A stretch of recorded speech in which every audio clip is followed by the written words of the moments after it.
Hello. Or Kai, as we say in KidZania. I'm very sorry, first of all, that I can't address you in Turkish. I promise you that next time I'll be better. It's interesting, I learn something every time I listen to Hanan, and something I just picked up was that 9 million visitors per year. In a previous life, I was the founding chief executive of an NGO called Children's University. And the formula that the government in the UK got us to work to was that every child was worth 6 contact points: grandparents, parents, brother, sister. So I'm sitting there using my calculator because my mental arithmetic is not that good. And I kind of work out that every year those 9 million children will talk to another, or in total there will be 54 million people part of that conversation. And that's kind of quite worth bearing in mind, that number. I think I'm very happy to be here today. I've never been to Istanbul. My daughter is very excited. She's 12 years old because she's ordered me to get in a taxi and drive from Asia to Europe and back. So I will do that, and I'm very grateful that you're here. I wanted to talk to you about 4 things. One is the education world our children live in. Secondly is what we do educationally as KidZania. Thirdly, about the research, one of the pieces of research that we're conducting at KidZania. And fourthly, and probably most importantly, the role we play. Because role play is not just role play, it's also role modeling, and it is also the role we actively take, or not, as we choose. Your passion for making a difference to children's lives is tangible. Thank you for engaging with us and driving forward KidZania's education strategy. We look forward to changing more lives for the better. That's an email from a head teacher which I received. And in a sense, as they say in English, the proof of the pudding is in the eating. And what we need to do is we need to listen to what our customers tell us. I would go as far as to say that every KidZania in the world should work so closely with schools and educators that we can genuinely say that every bit of content is developed in partnership. And we will do that. I promise that we will do that. Children can only aspire to what they know exists. It's kind of my mantra, and I'll talk about it a little bit. And I also think that we need to build a creative approach to social mobility. And the reason I say that is because what we're globally doing at the moment in education terms is wrong. Yeah? It is wrong. What goes on in education terms, in schooling terms, is wrong. We're measuring not what we value what we can measure. And we teach children and we do not provide the opportunity to learn. We have a chance to change that. Yeah, and we could be a very important part of that jigsaw. The role we play. KidZania is very straightforward. As one of my favorite pictures is, and one of my favorite quotes, the mind once enlightened cannot again become dark. I can teach you whatever I want, but if I put you in a position to learn and to discover, the power strikes home. Thomas Paine. This is in Venice. It's one of my favorite places on earth. And those lines, nobody knew what they were, they just drew them on the building. And the children then discovered, because children are curious, children discovered what the lines are. The lines indicate how high the tide has been in Venice since they've been measuring it down. Yeah? We don't need to teach, we need to provide the opportunity to learn. This is me, and the reason I say that is so that you can see lots of people say negative things about me, but I thought I put a few positive ones up for today. And I'm fortunate enough to have an even better job than Hernan Barbieri, my good friend. I'm the Education Director for KidZania globally, and I love every minute of that bit, 24 hours a day. I had to learn, on the global bit, I had to learn to turn my telephone off, because I didn't realise that when I go to bed in Sheffield, that they're waking up in Mumbai. Ping, ping, ping, ping, ping. So, but you learn to live with those things. So that's me, and this is also me. Yeah, some days I amaze myself, and most days I either look for my phone or lose it or whatever. We're all human. The world we educationally occupy has been quite wrong for a while. And that's me also. That's when I was really cute. And, but when I was 6, my granddad told me that happiness was the most important thing in life. When I went to school, they asked me what I wanted to be when I grew up, and I said, happy. And they told me I didn't understand the question. I've discovered many years later that I did. And that's an important point. And my granddad is my hero. And when I was a child, you know, we asked children the question, what do you want to be when you grow up?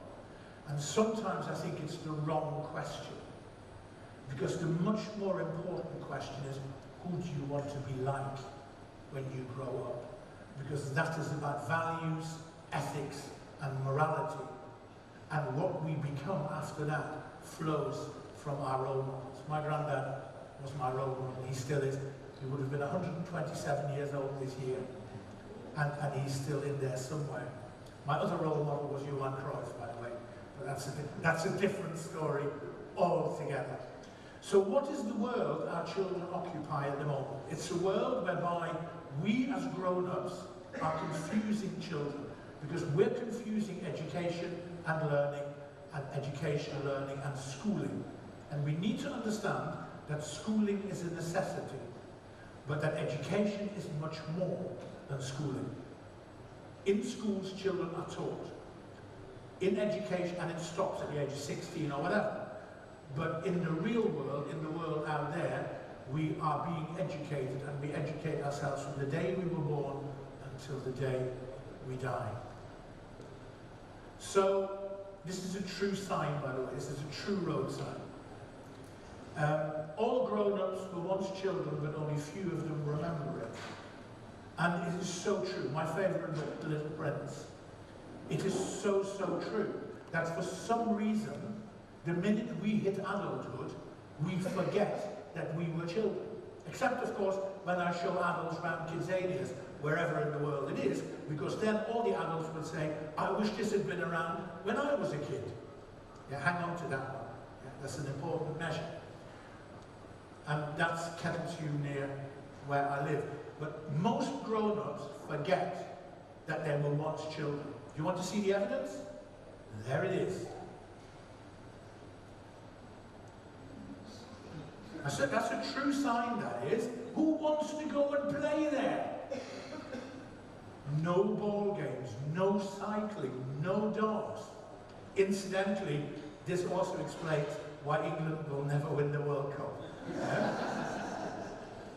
Yeah, because no ball games, you can't do that. But this is what we present our children with. We live in a world where we begin to tell our children, through rules that we write, what they can't do and what they're not allowed to do. And we need a world where we tell our children that they can write their own narrative of the possible. We need to enable children to learn, to discover, to like, to dislike, to love, to not love. We need to, in fact, encourage the fact that not all classrooms have 4 walls. Of course we need to be taught in school, but what does that mean? There are hundreds and hundreds and hundreds of children I talk to every year. I always ask the question, why do you go to school? I almost always get the answer, because I have to. That's the wrong answer. We need to change. We need to get children to understand that learning is a satellite navigation system to better places in life.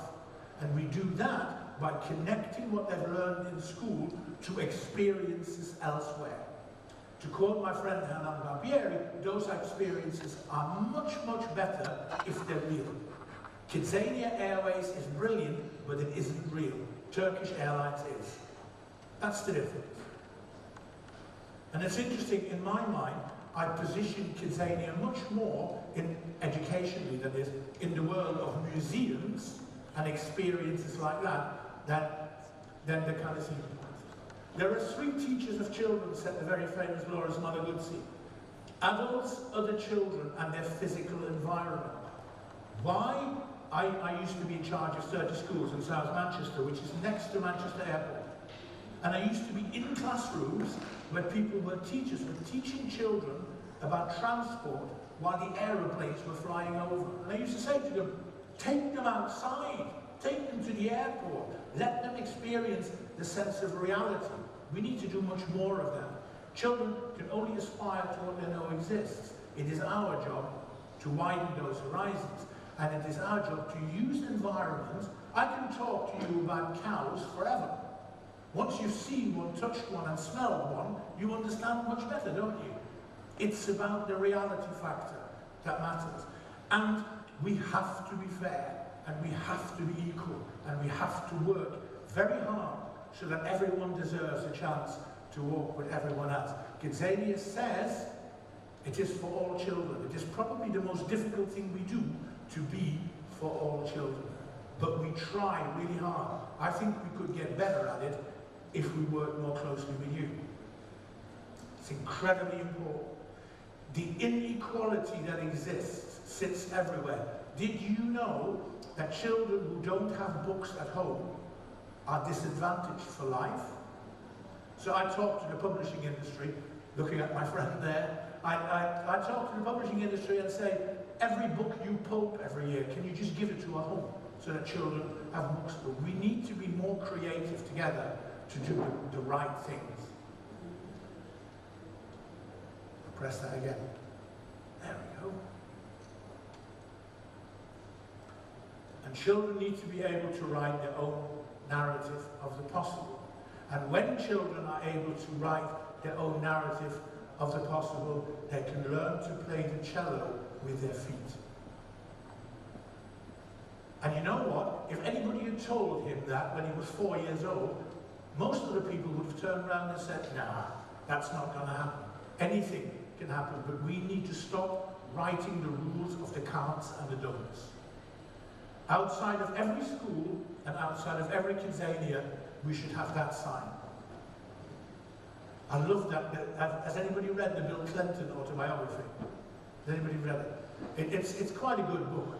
It's quite a good book, but the first line is the best line ever. Because the line, this is the truth, of course, the line says, I was born in a place called hope, which he was. And in a sense, that's the bit we need to give to every one of our kids.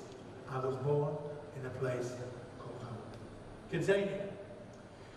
I love KidZania. I love walking around, I love being in it. It turns me back into a kid. And you know roughly what it is. I've just recaptured it there. And you can see the youngsters. Because what we forget as adults, as boring adults, is this is the city for the children, by the children, with the children. And the best part of KidZania is that grown-ups are there to be seen and not heard. Parents find that very difficult, incidentally, and teachers are a little bit better at it. But that's the way it is. And you know what? There are jobs that are amazing. I was in KidZania, Sao Paulo not long ago, and they have a YouTuber in KidZania as one of the activities. If you turned around to somebody 10 years ago and said you're going to become a YouTuber, people would have locked you up, sent for the men in white coats, because it didn't exist. So we move with the times quite well. Some analysis and research we did, for example, show that July 2009 was a very important date in KidZania, because it was the launch of the iPhone 3G. And there's very clear evidence to show across the 3 KidZanias in Mexico that children's choices started to change, influenced by the introduction of the iPhone 3G and subsequent Android technology. And I'm showing this is where we are, and I think this is a very important part of the presentation. I would like to move that every child who comes to KidZania Istanbul, when they leave KidZania Istanbul, also knows that there are other KidZanias and where they are. Because I think if we get children to understand other places and other people better, their world will be certainly better than ours. So internationalism and understanding each other and respecting each other is a very good place to be. We've got an education strategy, and the education strategy, surprise, surprise, focuses on children and on learning and on parents, families and schools, and of course on industry partners and a few other bits and pieces. More of that in a minute as we go through. That's what schools do. You see, you've all been to school, you all went to secondary school, and there is maths, and there is English, and there's Turkish, and there's physics, there's biology, yeah, you see them? But dots on their own don't make any sense. We need to put people in a place where they can join the dots, where they learn to do that for themselves. So what you do is you take the theory, you add the experience, and it becomes the practice. And we know from research the difference it very clearly makes. I'm fascinated, I'm a bit of a geek, I'm a bit of a nerd, I'm fascinated by statistics. Because I think they tell us stories that otherwise we can't think of. So we do quite a bit of research with all sorts of organisations. We do it locally, we do it globally, we do it into industry partners, we do it into schools, we do it, and in my case, we do it into children. And we did a massive, still ongoing, and I have this thing in my head that we want to create a global barometer of children's aspirations. How cool would it be if we had a global barometer of what children aspire to? And how even cooler would it be if we then respect that? So, what we did, we got data. And the idea was this, really simple and in a nutshell. You look for a 12-month period at a number of KidZanias. We started in London, then we did 3 in Mexico, we finished Mumbai, we're about to start Dubai. And you look at large numbers of children and you look what their first choices are. And then you look against government criteria who the children are. Are they 4? Are they 14? Are they black? Are they white? Are they rich? Are they poor? Are they boys? Are they girls? Are they urban? Are they rural? And then you do the analysis, and then you know who comes to you, and then you know how you can act. So we're sharing that data with schools, with governments, with OECD, with the Council of Europe. We're speaking at the United Nations in New York next week, in Moscow after that. The data is incredibly important because we've got lots of numbers, but sometimes we don't know what to do with the numbers, and quite often we don't understand them. So, what did the data show us? The data showed us, and I'll ask the questions with it, the data showed us that from the age of 4, before they go to school, all stereotypes are set. Aeroplane, 2 activities. Cabin crew, pilot. Pilot, 85% boys, 15% girls. Cabin crew, 90% girls, 10% boys. Maternity unit, firefighter, you can see it. Those stereotypes are set at the age of 4, before children go to school. So that asks the question, who are the teachers? The teachers are not just the teachers in schools, the teachers are also the parents, the grandparents, the communities, the brothers, the sisters, and everybody around them. And indeed, the marketing and advertising world and the world of work. Second finding, almost no change between the age of 4 and 14. Conclusion, government drives towards STEM agendas aren't working as well as they might. The Secretary of State for Education in the UK told me, but girls outperform boys in tests. That's a different thing than the STEM agenda. They're very good at passing tests, brilliant. That doesn't mean that, in a sense, the context sits behind it.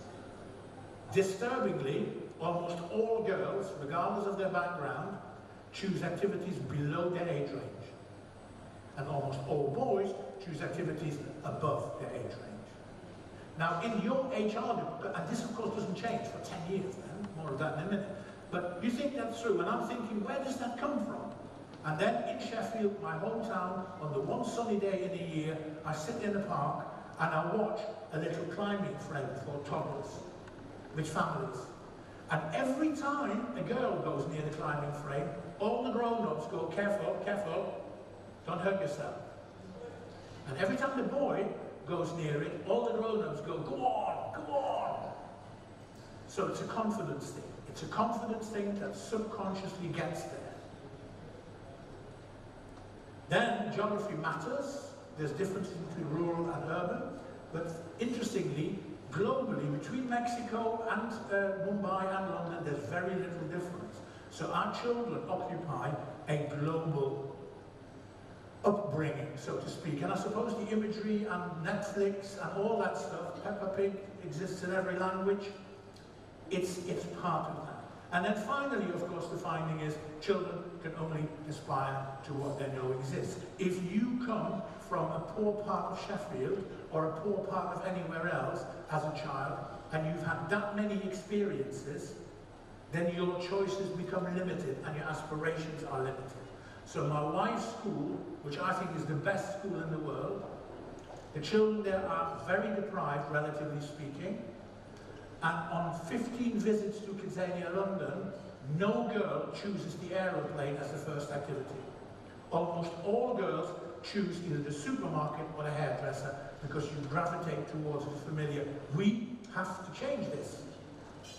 So we're not just talking about visits to KidZania, we're talking about revisits. How many times do those children need to come before those girls are confident enough to go, I'm going into the aeroplane?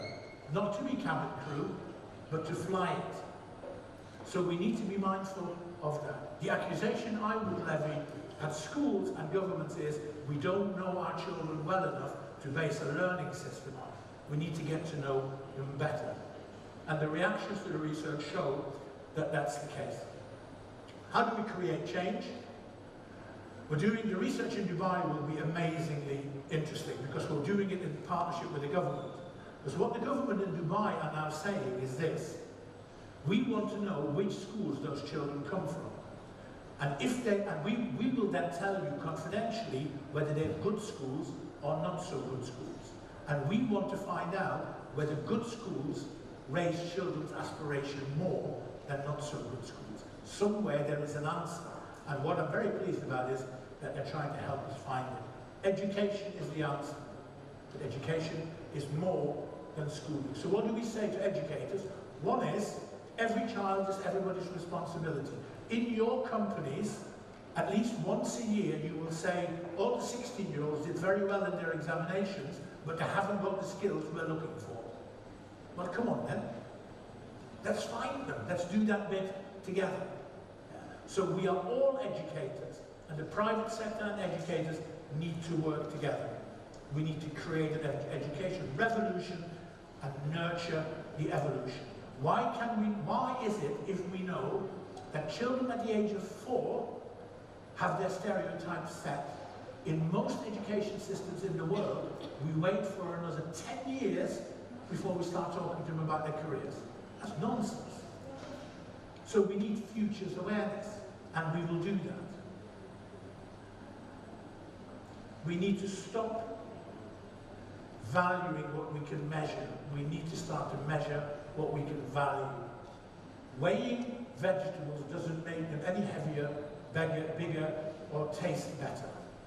That's the vegetarian version, by the way, of that. So, why are we testing these children? Why are we testing them? Not for their own benefit. So let's just stop that nonsense. Now let's just test them on what matters. And let's do that together. And we need individualized education. The days of mass education are over. They suited the Industrial Revolution. They suited that you needed to educate thousands of children to work in the shipyards to do the same job, or thousands of children to become coal miners and do the same job. The future is individualized. In this day and age, we have more young entrepreneurs than we've ever had. If we don't nurture the individual, we will fail our children and our society. And in that measurement, we need to think with our industry partners that the role we play equals the involvement we have, and the involvement we have determines the role we play. Do we not need to change our language from return on investment to return on involvement? Of course, in a report you would want to know how many children have visited your establishment. Of course. But surely you also want to know whether they like it, and whether it's changed their mindset, and what your contribution has been. That would be something to truly shout from the rooftops about. And we should do that together, because we can. Our work, as I said earlier, I'll try that one more time. There we are. The research has kind of had global coverage, and I'm very proud that it has. And that's in the press. I thought Andrew Hill of the Financial Times was particularly clever when he somehow managed to weave a photograph of young Prince George into his article. It just meant that the readership went through the roof, as you can imagine.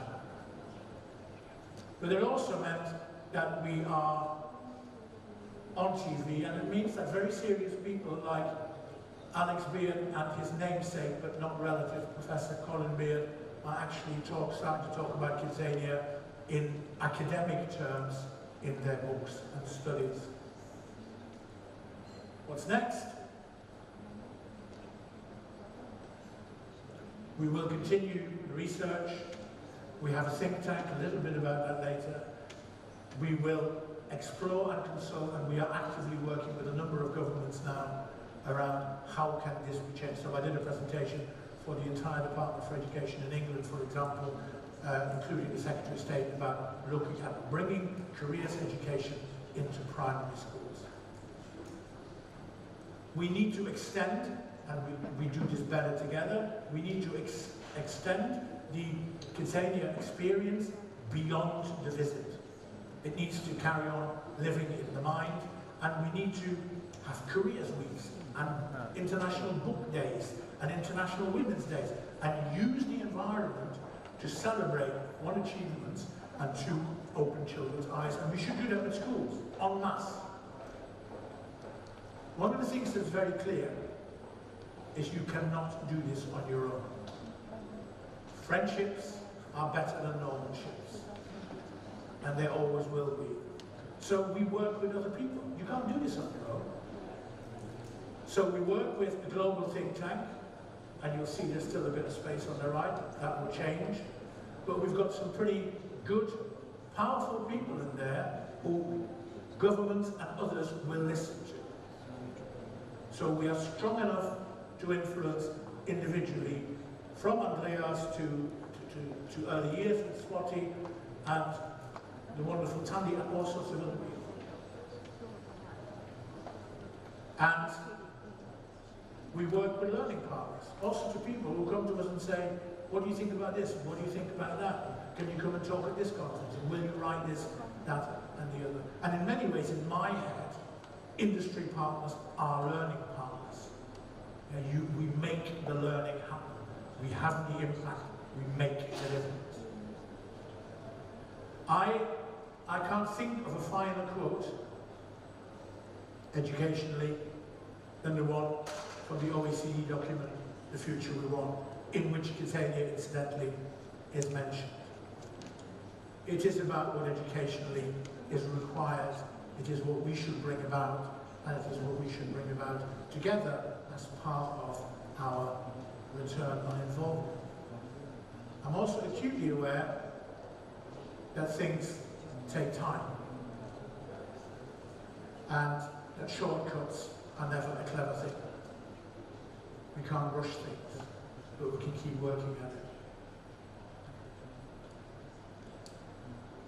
My 12-year-old daughter didn't know what an astronaut was. She does now, and she doesn't want to become one because she's afraid of heights.